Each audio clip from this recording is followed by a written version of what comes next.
যদি আমি এই পৰিস্থিতি যদি সকলোৱে যে ওলাই নাহোঁ পিছলৈ আমাৰ সংকট আমাৰ ল'ৰা ছোৱালী ভৱিষ্যত অন্ধকাৰ হৈ পৰিব চৰকাৰে এটাই অনুৰোধ কৰোঁ এই যে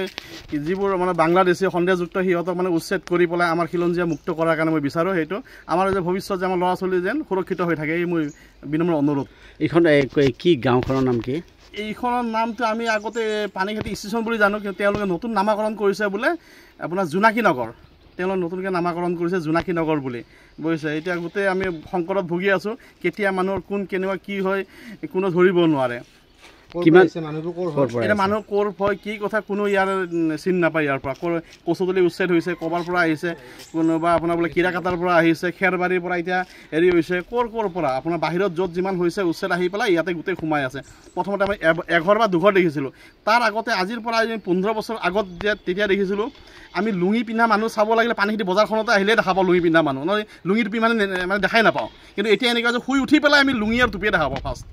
আমাৰ প্ৰথম দৰ্শন হয় লুঙি আৰু টুপি আমাৰ এই পৰিস্থিতি হৈছে আৰু ভৱিষ্যত যে আমাৰ অন্ধকাৰ আছে একদম 100% চিয়ৰ এতিয়া যদি আমাৰ চৰকাৰে যে ব্যৱস্থা নলয় বিনম্ৰ অনুৰোধ যদি অতি সোনকালে এইবোৰক উচ্ছেদ কৰাৰ ব্যৱস্থা যেন কৰে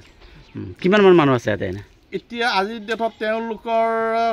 70-80 ঘৰ 90 ঘৰ মানুহ হৈছে বেছি হ'ব কম নহয়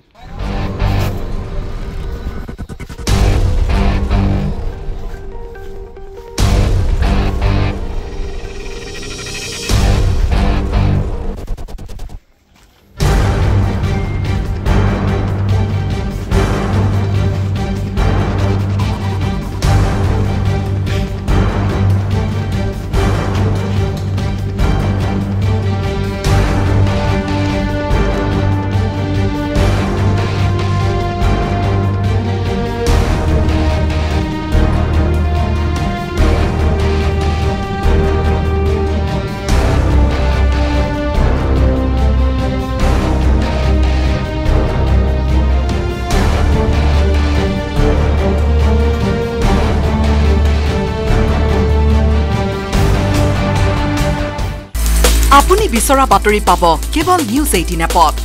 নিউজ 18 এপ ডাউনলোড কৰিবলৈ স্ক্যান কৰক এই QR কোড গুগল প্লে ষ্টৰতো পাব এই নিউজ 18 এপ